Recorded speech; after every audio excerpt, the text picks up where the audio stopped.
Good morning, everyone. I came to Darden last year with a passion for the integration of design and business, or what is commonly referred to as design thinking. While some feel that creative thinking has no place in business, Darden is one of a handful of innovative MBA programs that has begun to embrace the idea. That is what inspired me to create the Darden Business Design Club. And that is also why I'm excited to be here today to introduce our first speaker. Tim Ogilvie is CEO and Chief Inspiration Officer for the innovation strategy consultancy Peer Insight. He has led Peer Insight consulting assignments for 16 Fortune 200 firms and 6 global governments, and has made pioneering contributions to the emerging discipline of service innovation and business model design. Prior to forming Peer Insight, he was the founder and CEO of Brevo Systems, a software company focused on security and access control. Before Brevo, he was a partner at Kaiser Associates, the global strategy consultancy. Early in his career, Tim founded and led the global benchmarking practice at PricewaterhouseCoopers, conducting site visits in 13 countries. He is a visiting lecturer at the University of Virginia Darden School of Business, holds a Bachelor of Arts degree in English from the University of Virginia, and a Master's of Science degree in Computer Integrated Manufacturing Systems from Georgia Tech. Tim is co-author with Gene Lidka of Designing for Growth, a design thinking toolkit for managers, published in 2011. Please join me in welcoming Tim to the stage.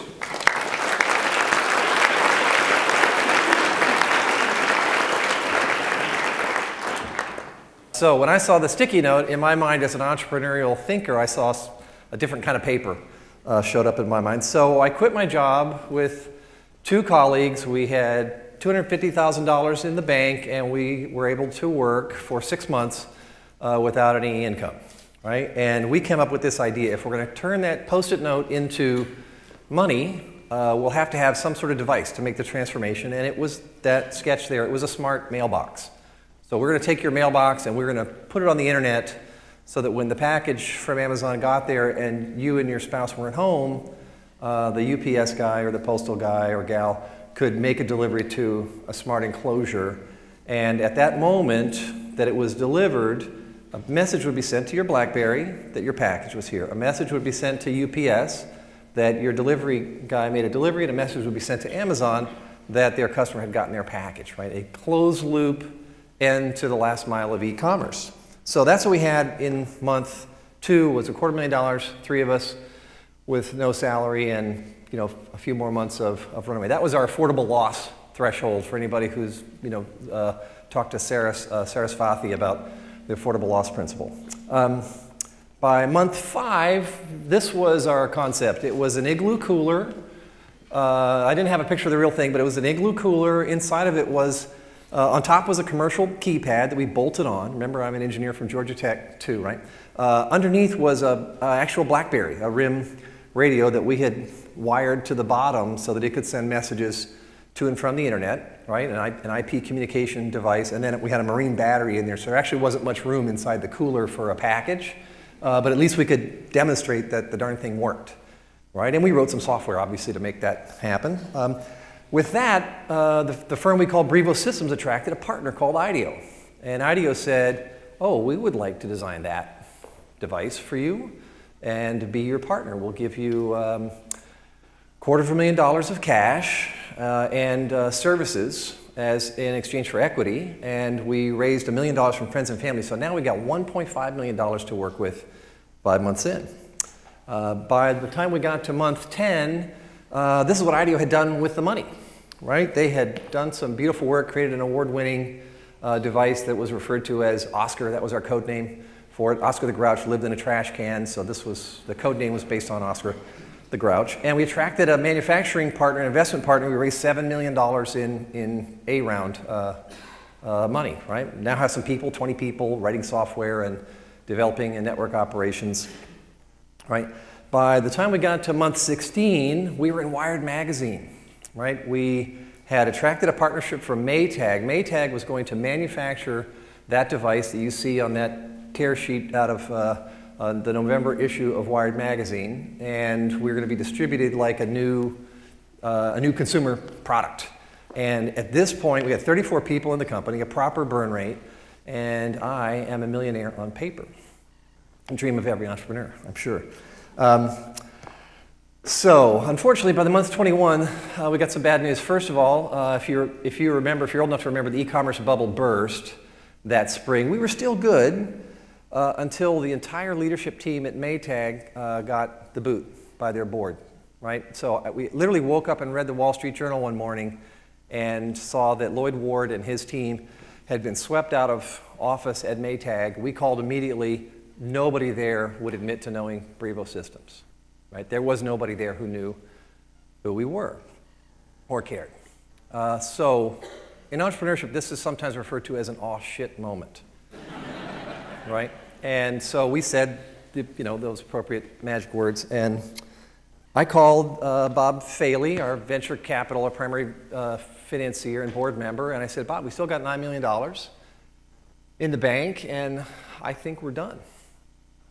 That just doesn't feel responsible to just, burn through it with this idea of a box. There's nobody to manufacture it. No startup can do that. We knocked on all the other doors of who would be our partner. Maytag was it, right? And so Bob said, well, not so fast. He said, you've got this software that controls physical objects over the internet. That's got to be worth something somewhere to somebody. And I remember thinking, God, he's more desperate than I am. Right? I'm the guy who doesn't have a job, right? He's got, got a proper job. But Bob was actually just more mature as an entrepreneur than I was. He was a venture capitalist. He'd been down that road before. He'd seen all shit moments. And so he said, hey, what about other places where things get locked and unlocked, right? You've got unattended delivery logistics, and you've got mailboxes, and you've got smart carts in airports, and what else can this do? There's got to be a place for it to go work. And we thought more about, well, if it's a box manufacturer that we lost that killed us, there's lots of boxes, right? There's garages. That's what Chamberlain made, garage door openers, right? There's commercial buildings and strip malls and Starbucks, and at that time, there's like a new Starbucks every 45 minutes, right? And so we asked ourselves, with our venture capitalist patience, what could we do with Starbucks? Is Brevo going to be an access control company? We started out to be a smart mailbox, e-commerce, logistics company. Could we, what's now called a pivot, into access control? And so we looked at the access control market, and there were a couple of big players there. GE and Tyco were the 600-pound gorillas of the access control market. And so naturally, I said to Bob Faley and to my partners, what's a little puny firm like Brevo Systems going to do to compete against GE and Tyco, right? This just seems like an unfair fight. And we went to bid on controlling the doors at CVS drugstores, and we won hands down. So within 30 days of being out of business and wanting to give the $9 million back, we could beat GE and Tyco in a fair commercial bid to control employee entrances, not the front door for customers, but for employees, because GE and Tyco didn't really have an internet-based solution. Their stuff was all local. And we had spent $10 million developing the software, and GE and Tyco business units that did access control combined hadn't invested $1 million in internet-based anything, right?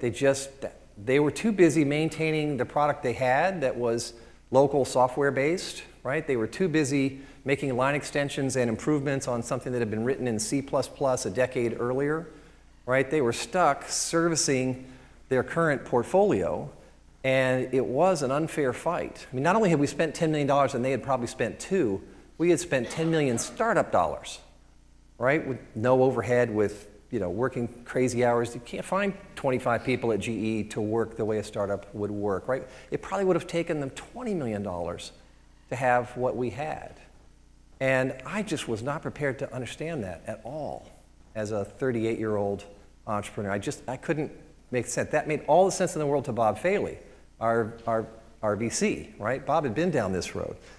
Right, so we actually had unfair advantages as a small startup. We had a total disregard for the way access control had been done. We had a credible focus on digital and internet or nothing, right, which they just couldn't afford to have at GE.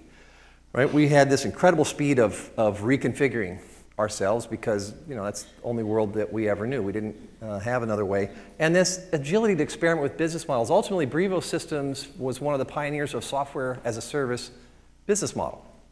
Right? That company, Brevo, that I co-founded and was CEO of for 2.5 years is still around. A very big player in access control. The guy that we hired as the Chief Technology Officer, Steve Van Til, is now the CEO.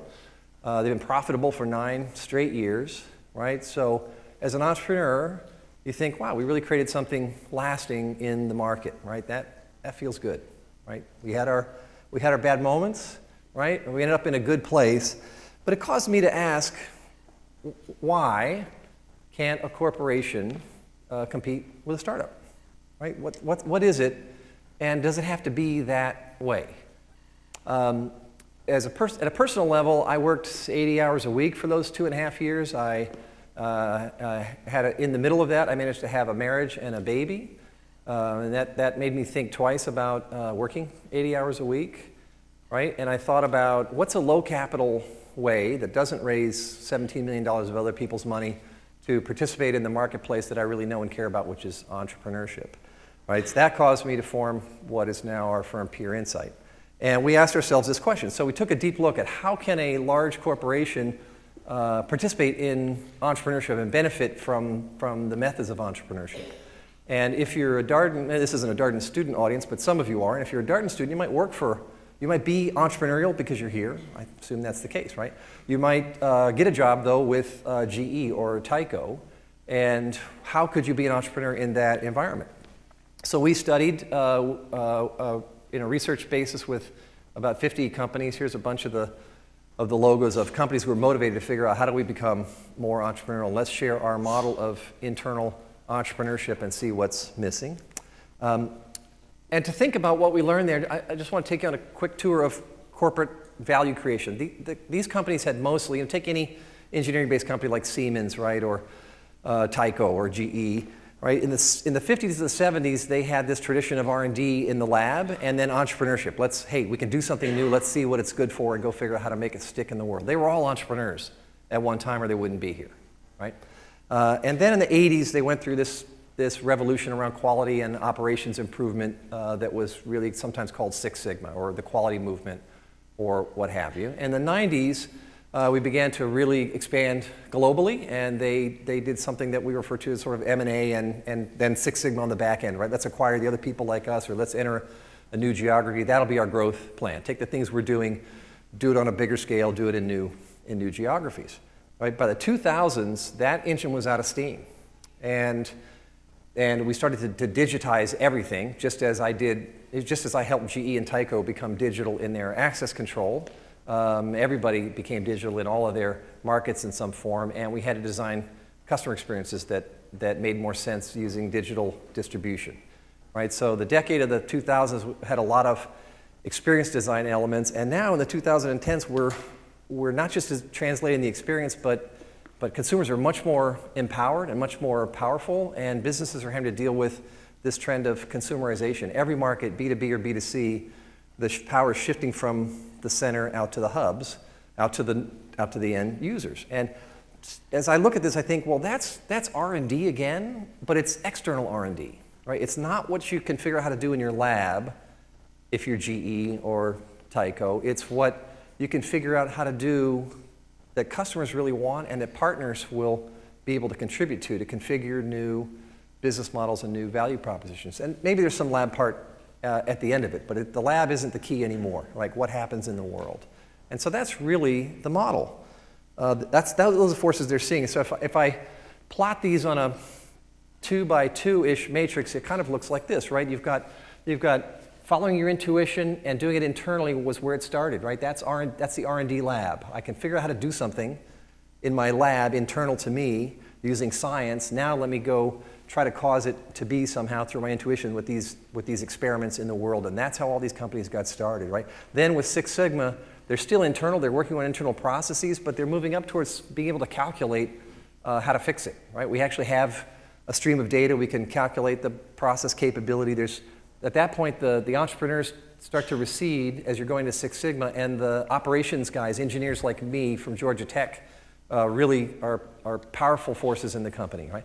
Then as you grow geographically, you're up to the finance people, right? Hey, let's do the math on entering Russia, on entering Brazil, on, now it's M&A and calculating synergies and so forth, and pricing the new acquisition. And so now finance people are in charge, and it's much more calculated as to how you can create value.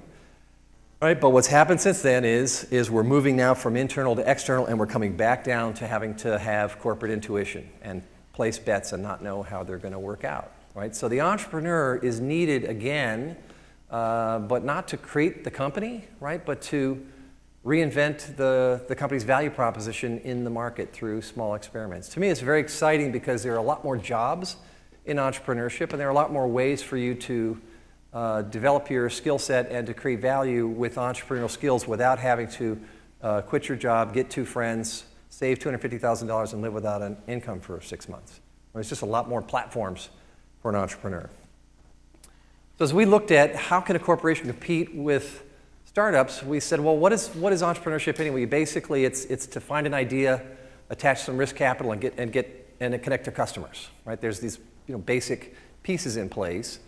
The way startups do it is there's actually a whole stack, right? We fleshed out this stack a little bit in our research to figure out how this might work.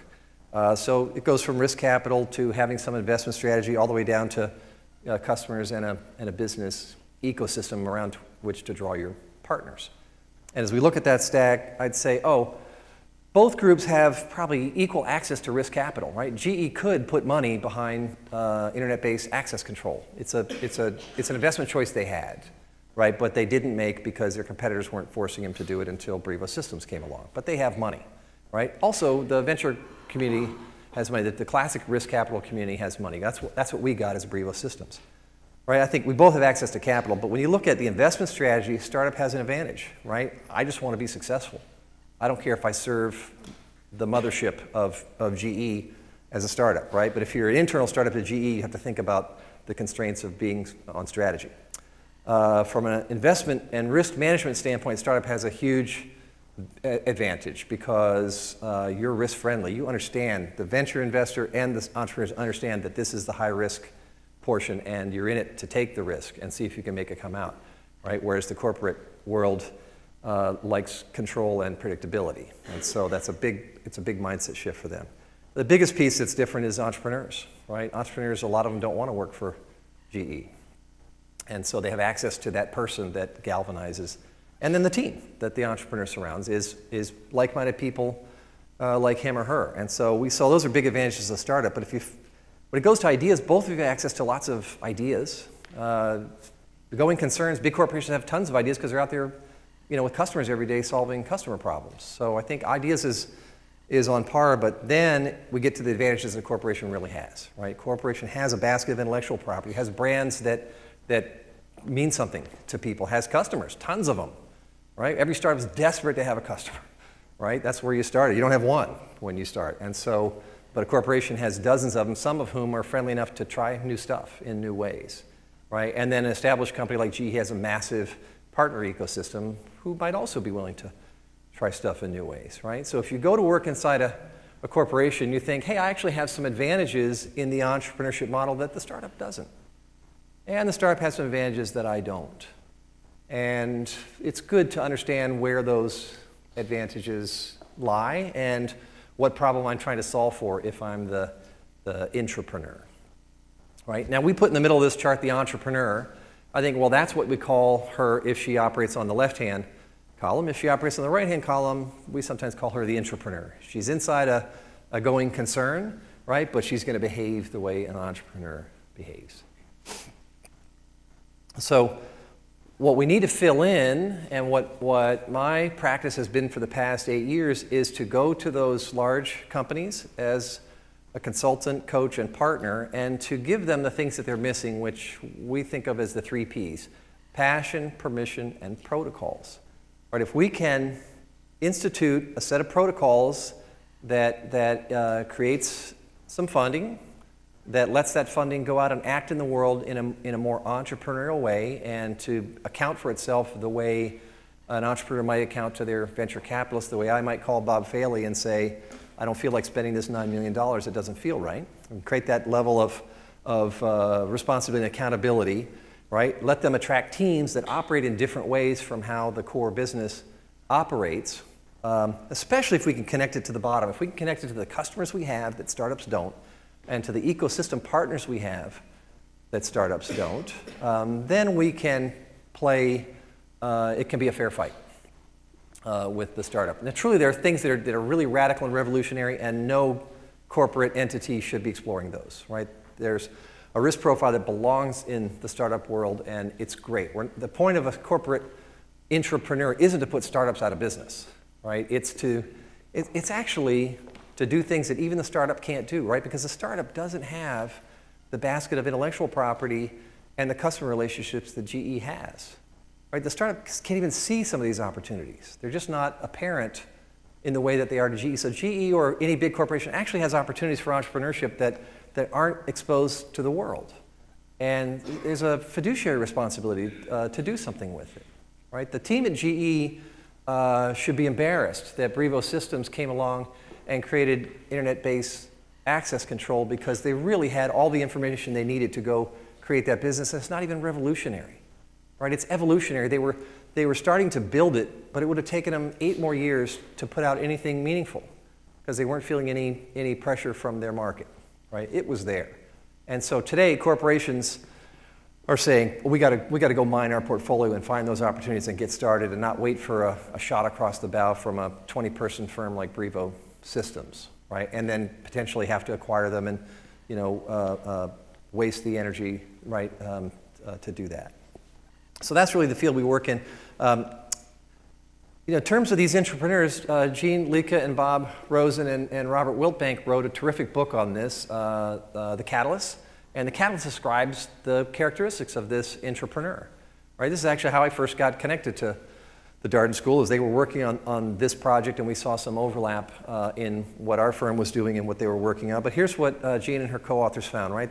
This person, you know, ask yourself, is this me? Hardwired for opportunity. They just have this personality that looks at things, tries new things, and learns at this incredible new rate, that continually moves towards new experiences that broaden their repertoire, right? They understand their corporation. They don't hate it. You'd think they'd be miserable in a corporation, but they actually are great corporate citizens who appreciate the assets they have, and also work around the margins to avoid the obstacles that are there and get stuff done, right? They really just see things that the rest of us overlook as opportunities. So they're wired to see that and to play with, especially with customers, right? Customers and customer problems, those assets that I mentioned, and partners, right? They see possibilities in those assets that are inside the corporation.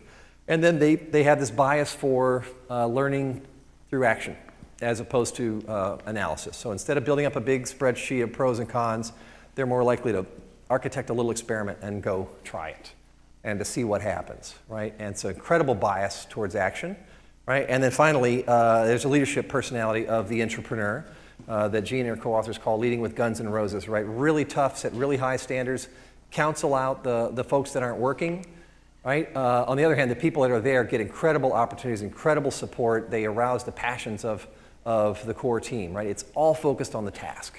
It's all focused on the task, and yet the personal relationships are treated with incredible care and respect. And that's really a wonderful set of attributes, and it works if you're going to quit your job and, you know, grab 2 friends and start something in a garage, and it works as well inside large companies. That was the research database, or the sample that Jean and her co-authors drew upon were existing corporations, big corporations that still had within it this entrepreneurial behavior.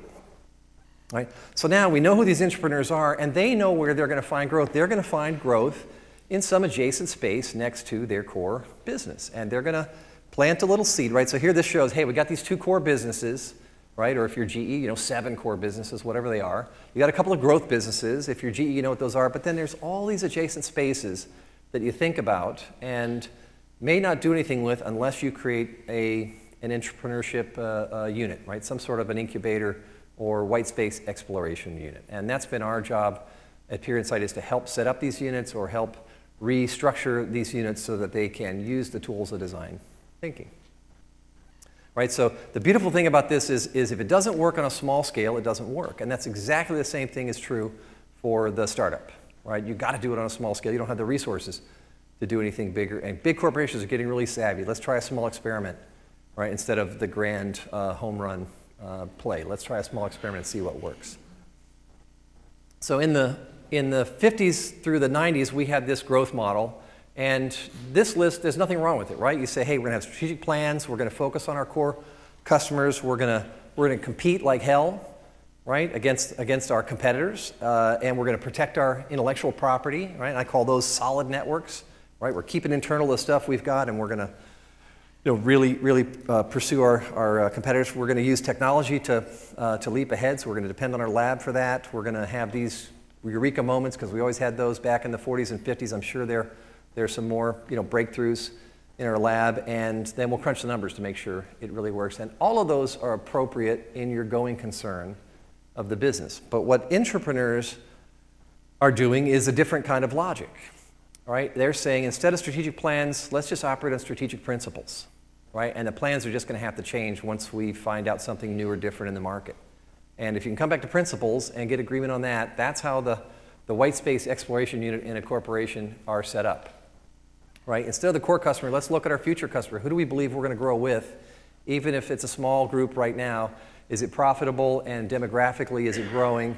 Right? Let's aim ahead of the duck. Right? And instead of, I love these next two, instead of compete, let's complete. Right? Let's find those other partners in the world who complete us to have a full offering. Right? But to do that, instead of IP protection, you're now talking about IP connection. Right? You've got to put your IP in the world with partners and collaborators, and that is a very difficult, that's one of the toughest problems to solve inside a corporation, is putting what you think is your secret sauce in play with a partner that you just met. Right? But I think this is the only way it's working today, is to make these kinds of connections between big and small, between big and big, whatever the case may be. Right? So instead of technology leaps, we think, oh, stepping stones, right? These are investment stepping stones. We got to think like VCs do. Let's get a proof of concept. Let's iterate on that. And instead of believing in eureka moments, the slow hunch, right? I just know there's some value in this area. I don't know how to unlock it exactly, right? Certainty that you've got the right direction, and complete curiosity about how to do it, right? And the ability to iterate quickly. And then this learning in the market, right? So it's just really impressive today how many companies are learning in the market. I'm working with a name name's Intel, is looking at healthcare and chipsets that can enable healthcare experiences. And Intel's not a healthcare company. And there's one of the challenges in healthcare is hospital-acquired infections. A patient who goes in with a set of conditions, let's say congestive heart failure, and comes out with a bloodstream infection, right? This patient didn't present with a bloodstream infection. They contracted this infection in the hospital.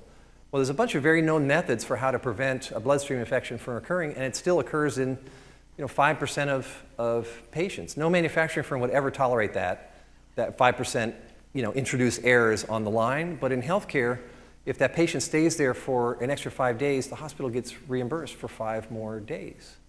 Right? So there's no financial disincentive to keep your patient from becoming infected. And so Intel knows, well, so today there's no business model for preventing infections, but it doesn't matter. Right? We're out experimenting ways to create sensors and systems that can cue healthcare workers to follow the protocols that really work, knowing that it's going to change. And they're just doing small experiments, right, that can change patients' lives, that ultimately there'll be a business model for that. There has to be, because healthcare is broken. Right, so now the corporation has these processes put in place, they can do what we think of as design thinking. And so in the book, Designing for Growth, Gene Liddick and I described, you're going to empathize with the patient or the hospital worker, you're going to visualize what else could happen, then you're going to co-create with them in a live setting to let them design their own solution, if you will, and then iterate, right? Figure out what you got right, what you got wrong, go back and cycle through. And we see tons of large companies doing this empathize, visualize, co-create, iterate cycle using the methods in some form of design, what we think of as design thinking. The people who work on those teams are the intrapreneurs, right? They love it, right? They don't have a carry. They're not going to get rich if it works. But they also didn't have to quit their job. And it's incredibly fulfilling to focus on a task like preventing patients from getting sick, even though there's no business model yet for that to happen. The absolute confidence that there's waste, there's going to be a way to create value there and capture value and support that as a business. All right, so here's what this looks like. This is a Darden grad, Natalie Foley, leading a workshop with client Kimberly Clark. Right, the people whose backs of heads and bald spots you're seeing, those are the intrapreneurs from Kimberly Clark. So they often hire coaches like Peer Insight, but they often do it on their own. As they prototype things, it might look like a cartoon. This is a Kimberly Clark concept for hospitality, so that when you go check into a hotel as a business traveler, you can get a more hypoallergenic, less likely to contract, get a cold or what have you. Right? So you do that in low fidelity, show it to customers, show it to hotels.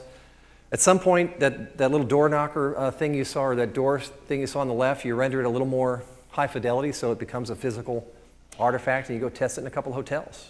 Right? You see how the hotel workers deal with it. You see what the customers, the frequent business travelers think about it. Right? It doesn't cost a lot of money. We're not into, we're not into 6 figures yet. Right? We're spending 5 figures of money to play in the market to see what might be true. This is a consulting firm, Crowe Horvath. They're mentioned in the book Designing for Growth, and this is one of their prototypes around a post-merger integration service. Right? So a partner at Crowe Horvath went out and said to his, normally this partner in a consulting firm would go to his client, who's a big corporation, with a 50-page PowerPoint deck to tell him that he's thought it through end to end on how to improve post-merger integration. Instead, the partner, who I coached before he went to do this, who was terrified, but certain that the old way was no good, went with a single poster and gave a 3-minute opening statement to his client on what this represents and what he thinks it could mean, and then sat back and listened to the client talk about what the pieces might be and what he was needing and what have you. The meeting was scheduled for an hour. The consulting partner said, normally I can just get through my 50-page PowerPoint. I can get through about 30 pages of my PowerPoint deck in the hour. Right? Instead, the meeting went an hour and a half, and with one poster, right? No other materials. And the client said, when can we get back together on this? Right? So he said afterwards, I debriefed him after. I didn't go on the visit, right? But I debriefed this partner afterwards, and he said, I'll never do it the other way again. Right? That my client thanked me for bringing him in early, as opposed to scolded me for coming in unprepared, which is the fear, obviously, right? Any startup could figure out how to do this, because startups have come to be friends with their fear, right? But inside a corporation, it's a little bit different for an entrepreneur to do the same. Intel, this is a storyboard that Intel created for a mobile payment solution, right? So they're involved in micropayments and retail payments. And again, the idea here isn't to etch silicon, right? They're good at etching silicon. The idea is to go to your users and say, what if we architected a chipset that could enable an experience like this? Does this solve a problem for you? And if it doesn't, this costs about $700 and to, working session and a little bit of artwork and printing, and then you throw it away and you change it the next time. All right. Hewlett-Packard, they brought some customers together, and you probably can't see that in this picture. They obviously created a very HP-branded environment, but what's happening is they're filling out speech bubbles together. An HP person and a customer are filling out writing their own cartoons about what's wrong with the way the HP service is being delivered, or what's missing and what problem they need solved, and they're just using it by creating these dialogue between fictional participants in there that work inside their company, right? Or with the customer and the customer's customer, right? So these are co-creation sessions where end users, B2B environment end users, are designing what they're wanting in that next suite of services that would go along with the HP servers, right? Very low fidelity, high fidelity environment, right? Create amazing, all branded, but very low fidelity tools. They're writing with a Sharpie on a set of cardboard pages. CSC used Intrapreneurship, is using it right now, and this is a meeting they're having with the Department of Homeland Security, right? And they're describing a new solution that helps people get through border checkpoints faster if they're good to go, and helps them vet possible bad actors using more than just traditional databases, right? Using, in fact, scraping social media, Twitter, Facebook, things like that, to get additional information on a person who's being detained at a border checkpoint, to improve productivity for border security workers, right? Again, it's all in 2D. There's no PowerPoint, right? They simply are having a conversation with a bunch of executive customers around a foam core board with some description of how it works. All right, and then this is the Hartford. They're working on a telematics service to let fleets give feedback to their drivers. So this is a driving safety solution where the Hartford will, as your behavior of your fleet drivers gets better for, this could be for delivery trucks, or in this case, this is a school system and bus driving. This is a bus driving solution, right? And so this person on the left, who's the owner, says, oh, well, if it's going to, I would want it to do this and this. So she's picking the components of the solution out of some prepared cards and effectively designing her own system so that we can see what the system wants to be. All right, and then finally, Good Samaritan. This is actually the Good Samaritan.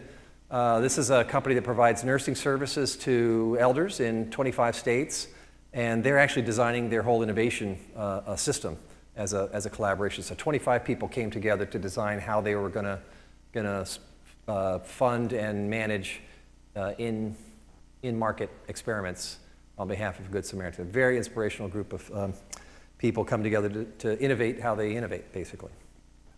All right, so in all these examples, I think the four words I would leave with you, they're not mine, they're Gene Litka's, Darden professor, might be here. Gene is here, okay, yeah. All right, so here we go, place, small, bets, fast. And we used to think only a startup could do that. And of course, that's all startups can do, right? So you have an advantage there as a startup. But I think in a big company, big companies are learning how to place small bets fast. And that's a very risk-adjusted way to explore the unknown and to create something that would otherwise not come into being. The startup version of Small Bets Fast, 30 days, right? That was literally just a sketch. By 100 days, we had one that worked, right? The beautiful Igloo cooler. I swear I wish I'd saved one. I didn't have that kind of vision in 1999 or 2000, I guess. And then, of course, the 250-day version designed by IDEO. None of this ever came to be, right? None of this ever got commercialized. And without it, Brevo Systems, the company that has now persisted and has 100 employees for the last decade, couldn't be, right? We had to go through that to get to where we are to be a company. But the Small Bets Fast corporate version looks like this. This is my last slide, for what it's worth. So if you have a question you want to ask, I invite you to think about that. So the corporate version is pretty similar, right? In the first 20 days, we want you to create a 2D prototype. What is the concept? And let's get it down into a sketch and let other customers interact with it, right? In the next 40 days, we think, let's get a 3D prototype we can take out to some of the partners, right? In a 10-day period at the end of that, we hope that we can start doing analytic trials based on existing data of, hey, which of our quantitative assumptions look like they might be right? Is there a business model around this? And then the fun part for us is this alpha in-market experiment, right? Now, can we actually put it up and run it in the market, which is the way we're doing with this hospital-acquired infections project? Can we run it in a couple of clinics and see how it works on a very, very small scale and test our qualitative assumptions? Do the users like it? Does it change their behavior? Do they get different outcomes, right? Ultimately, every venture capitalist, when they give you a slug of money, is going to give you enough money to get to a proof point. Or as you put together your seed capital, right, whatever it is, our $250,000, we said, that's got to get us to a proof point where we believe in the business and we can get others to believe in it, or we got to go home and get jobs, right? And I think that alpha test, that in-market experiment, that's really the first chunky proof point where you say, okay, we produced this experience for a small number of people and we saw what it does. We believe that it can change their behavior and we believe we can execute it, or we don't, and we go back upstream and work on a 2D prototype again. This time frame doesn't look very different from Brevo's time frame, and that's the truth. right? Corporations are now able, and dozens of them, I'm not saying just the ones who work with us, it's not about that, right? Corporations are getting this figured out to be able to place these kinds of experiments in this kind of pace. You know, not on a large scale, right, but in ways that are producing projects and offerings that would only have been possible a decade ago to come from a startup, right? When I beat GE with the internet-based access control, that was the norm, right? Today, it would be a lot tougher for a startup firm to beat GE in something that's their core, right? Something that's outside it, that's a different story, right? But something that's that close to the core of what they do, it would be harder to do today because even GE, all the big firms are figuring out ways to make these kinds of bets. All right, do I have time to take any questions or declare victory? Okay, very good.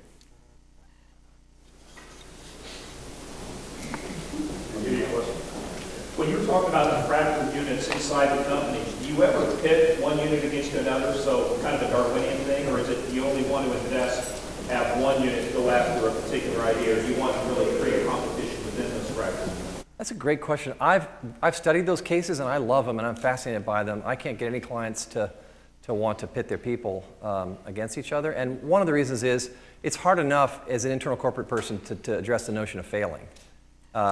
It's even worse to be beaten by to fail and to fail at the hands of another team. I think is just culturally too much for a big organization to take on. This is my hypothesis, but I love it. I want to do the experiment desperately, and I have proposed it on any number of occasions. So my instincts are the same. I think it'd be fun, and it could create a spirit of play, but it comes across perceived as not culturally appropriate. I think I should respect the time frame, and thank you, everybody, for your attention.